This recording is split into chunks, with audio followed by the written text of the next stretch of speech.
Hello, ladies and gents. Welcome to today's video. We're going to talk about how toxic cultures begin.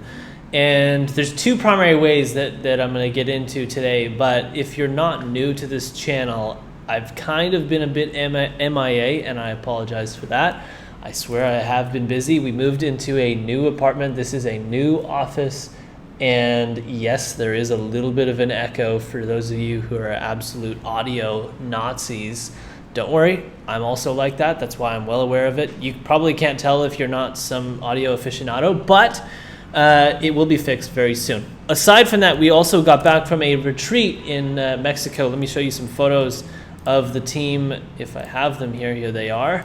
And it was a beautiful retreat. It was all of us. This is the onshore team as of right now, and we all met up in Mexico. It was absolutely amazing, and we're going to get into a bit of that in this video today, because part of what we talked about in the retreat in Mexico was culture.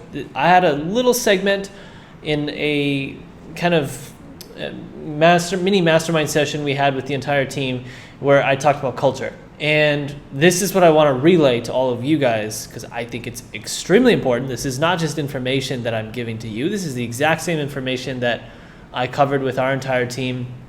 And so we're going to get into toxic cultures and how they begin. All right. Now, let's dive straight into this. Toxic cultures. First of all, what is a toxic culture? It's typically a company that has an environment which people don't like to work in. It generally doesn't feel good to work in. It has bad vibes. Let's keep it as simple as that, all right? Now, here's some specific traits. One of them is myopic vision. This is very short-sighted vision, essentially. And the problem with toxic cultures is, again, this is one of the traits, is they see very nearsighted. They can't really see long-term. Typically, this is because they have a leadership team that either can't think longer than like 1 to 2 years out, simply because one could very well be very selfish leaders who only want to pay themselves a ridiculous salary and they don't really have a vision or a mission. Or two, a very poorly run company. They just have no idea how to get operations in order, build systems. Or three, it's just they don't really care about what they're doing too much, and it's making money, so that's why they do it. But they're not really that interested in what they're doing. And so that's why they're not really looking beyond 1 to 2 years, if that. That really can kill things for other people and create that bad environment and bad vibes that I was talking about, because generally speaking, A-plus players don't like to work in a company that is so short and nearsighted. They want to work for something that has an epic vision over the next 5 to 10 years. That's like really freaking cool, okay? That's what like high quality talent is attracted to. Think about Elon Musk and you're freaking running SpaceX. I mean, that's one of the coolest things in the world. If I was an engineer and I had to, choose a company to work at, that is one hell of a company to work at, because it's such a powerful mission. I mean, literally what the guy wants to do is colonize Mars so that humanity can live, beyond just one planet and the species can prevail in case of something like a meteor smashing the Earth and doing something similar to what happened to the dinosaurs, if you believe that happened, okay? Very compelling when you think long term.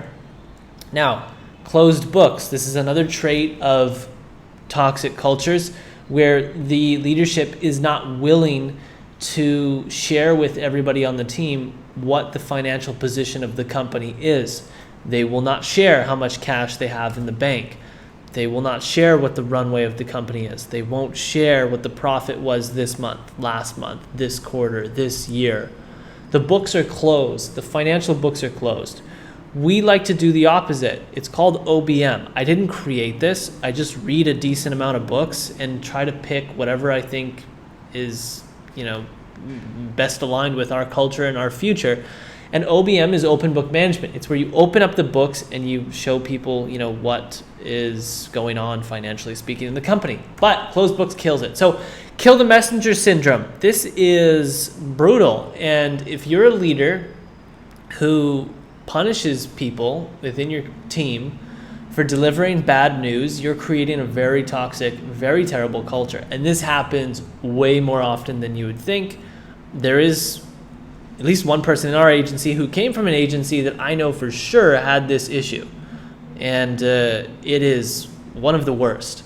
Because what happens is when basically the king kills the messenger because the messenger brought bad news. Everybody around the king saw that, and everyone was like, we are not ever bringing this dude bad news, otherwise I'm going to die.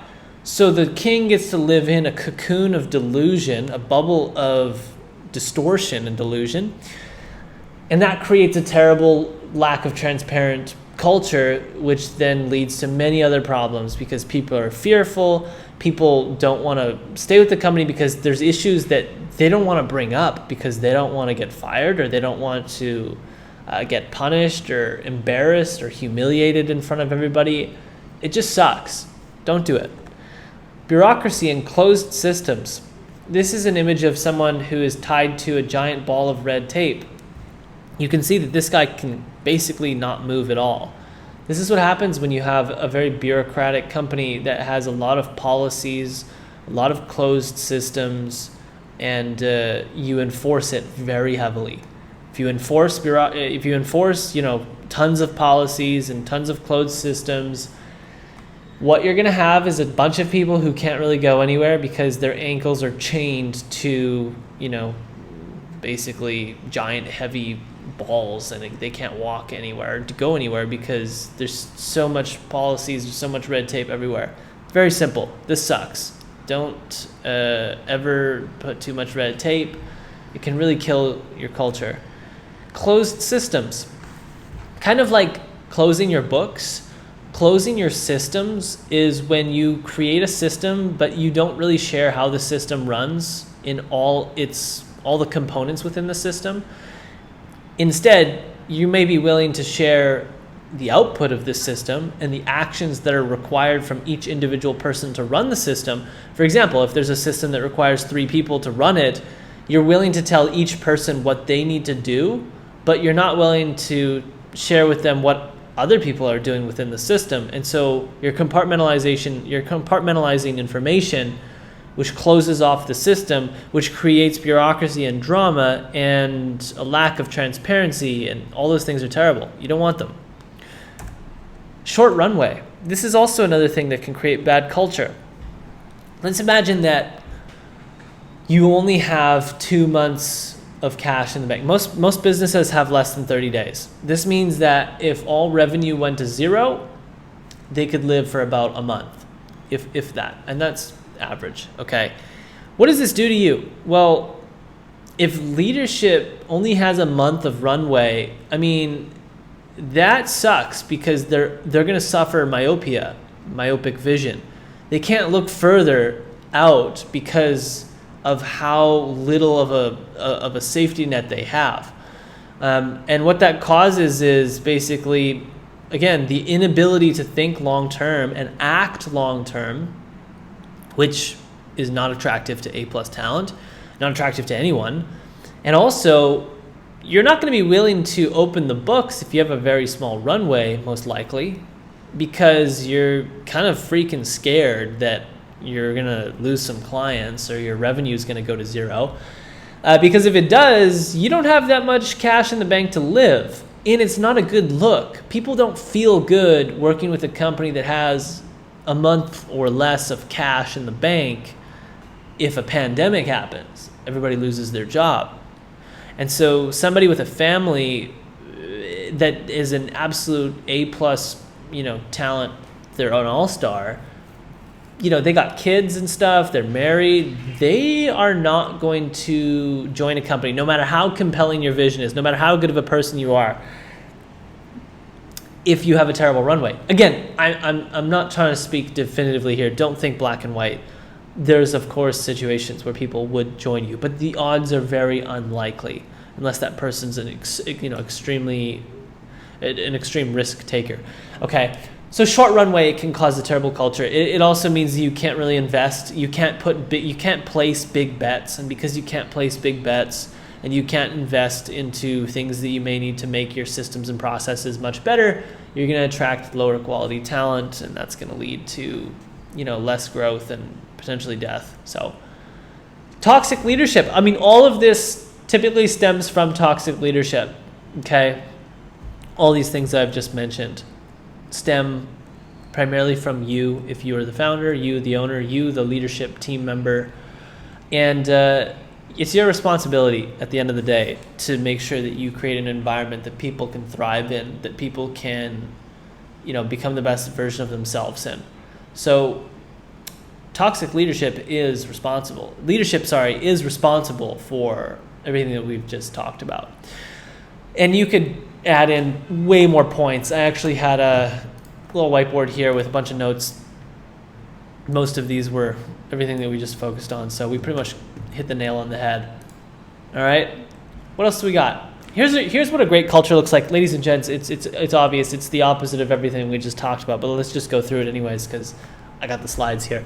People centricity. You just genuinely care about your freaking people, and you're always trying to do everything for your people. Okay, and you can define people to be the team members and the clients. That's how I like to define it personally.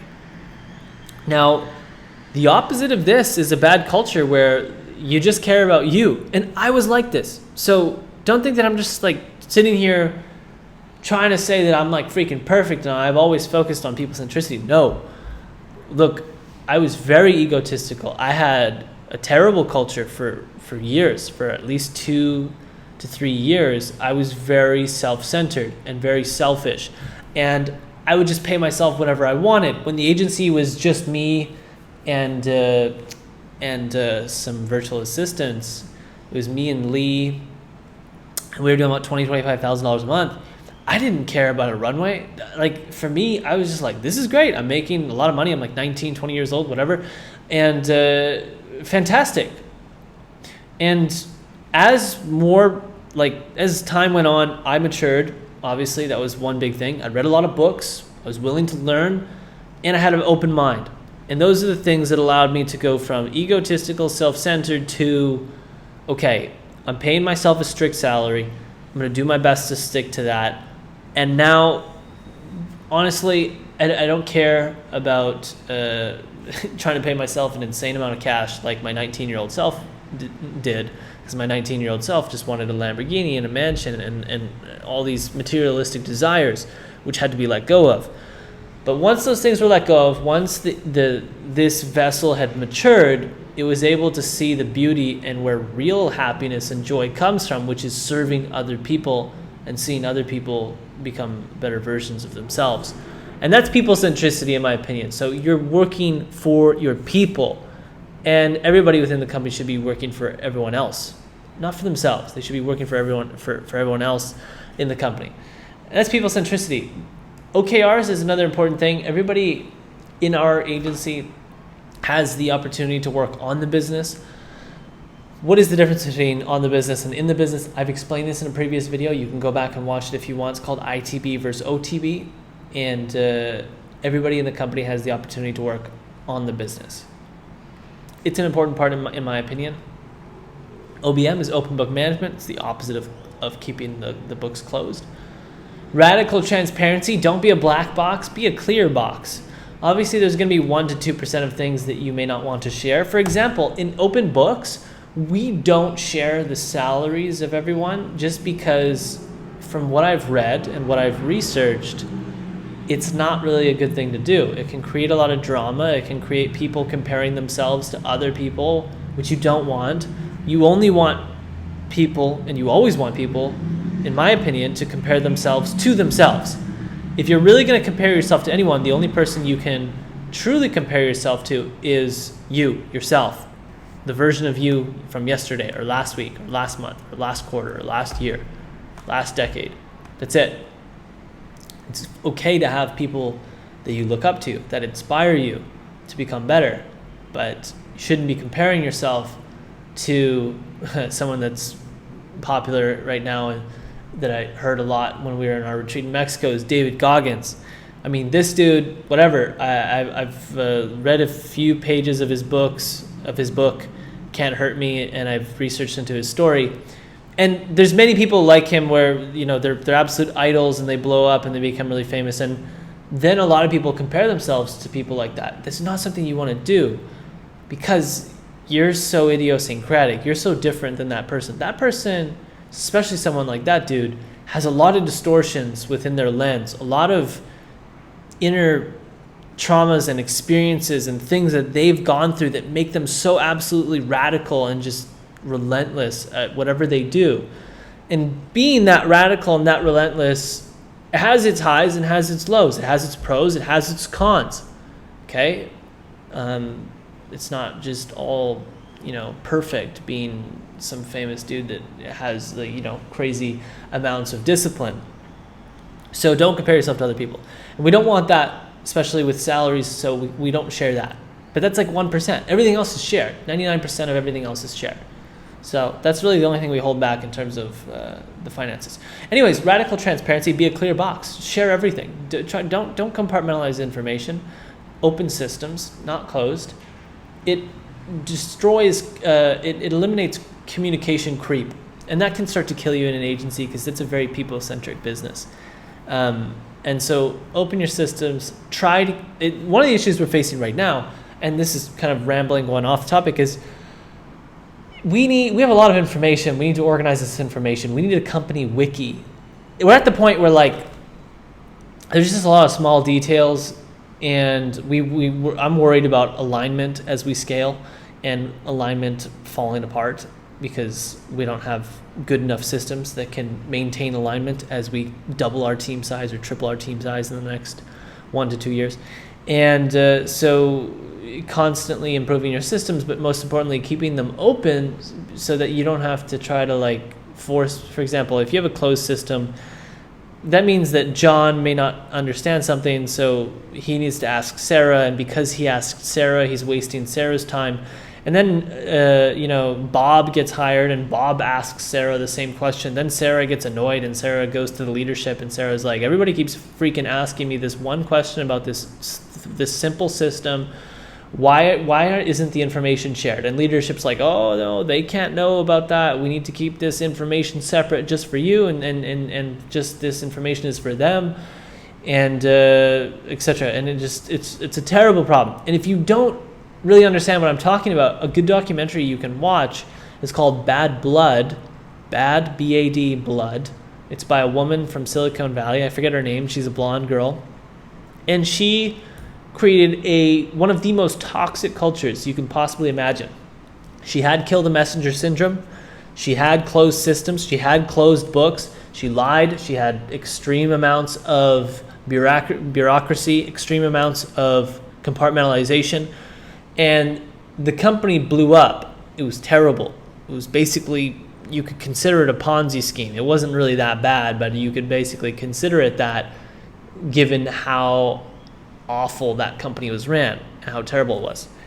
That's a good example. If you really want to know what bad culture looks like, watch that movie. Very good movie. World's Longest Runway. It's beautiful to have a lot of cash in the bank because it allows you to think extremely long term. You can place really big bets. You can build way cooler things. Life is way more fun. It's just way more fun. Simple as that. You can move so much faster. And you can just not only move so much faster, but you don't have to worry. And when everybody knows you have a lot of cash in the bank, people feel good. People aren't freaking out. Like, holy shit, I don't know if I'm going to have a job next week because the pandemic just hit and the company that I work with has enough cash to float us for 3 weeks, 2 months. And that sucks. So build a long runway. We're shooting for 12 to 18 months. Once we get above 12, I'm going to be very happy. We're about halfway there-ish, I believe. Maybe 5.5 months of runway. So that's very important. Now, that's it actually, right there. That was my little slide. That was my little excerpt in Playa del Carmen with the team. I really wanted to share it with all of you guys. It's, again, all these videos is stuff that is actually learned from experience in the agency. It's not just stuff that I've read from books. I mean, a lot of it I have learned from books, but it's also applied knowledge and stuff that I've seen. So Listen, if you've already subscribed to this channel, there's only one thing I ask of you. Hit the like button, comment. If you haven't subscribed, there's only one thing I ask from you. It is to hit the subscribe button, please. And if you want to like and comment as well, that'd be amazing. But I genuinely would like to hear you guys' thoughts in the comment section below. And yeah, just really curious. I talk about culture quite a bit. I don't know if I've exhausted it, but it's one of the most important things you need to be thinking about when it comes to scaling your agency, especially when you're starting to hire people. I mean, it's important to think about before you hire people, but man, once you got 1, 2, 3, 4 people, yeah, don't wait. Try to get it done as soon as possible. One thing I wish I would have done much sooner. All right, much love, you guys. Hit the sub button, hit the like button. Let me know your thoughts in the comment section. I'll see you guys in the next video. Ciao.